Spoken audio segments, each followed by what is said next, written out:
Locally now to New Britain, where crews are still at the scene of this large factory fire that started last night. And NBC Connecticut's Jennifer Joas has been there all morning getting us all the late-breaking details. And she joins us again now with live brand new information. Jen? Hey, good morning to you, Kevin. So right now, the focus really has shifted to investigating. You can see from the building behind me, there's a lot of burn marks, especially on those top floors of the building. And people tell us they literally saw flames coming out of every window. The fire was raging last night, as you can see in this Drone Ranger video. The building sits right in downtown New Britain on the corner of High Street and Columbus Boulevard.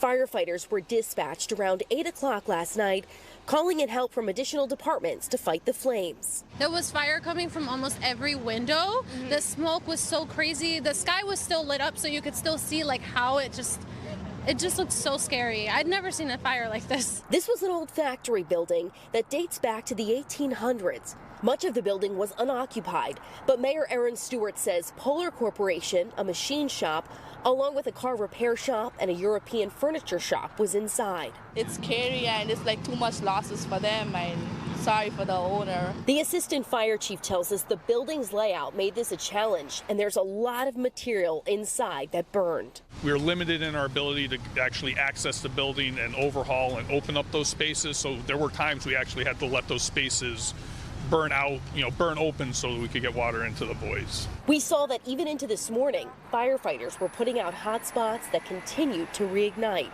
Investigators did their best to begin investigating, but part of the roof collapsed and some of the stairwells, and that makes it difficult to investigate. Mayor Aaron Stewart saw just how compromised the structure is when she went up in the bucket truck. You can see the arches and the windows that are starting to break. You can see the mortar between the brick that is just missing in some places, and that does a lot of damage for the building. I wouldn't be surprised if some of it has to come down.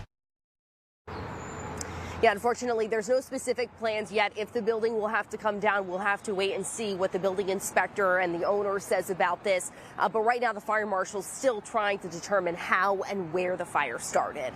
Live here in New Britain, Jennifer Joas, NBC Connecticut News. Back over to you. All right, Jen, thank you.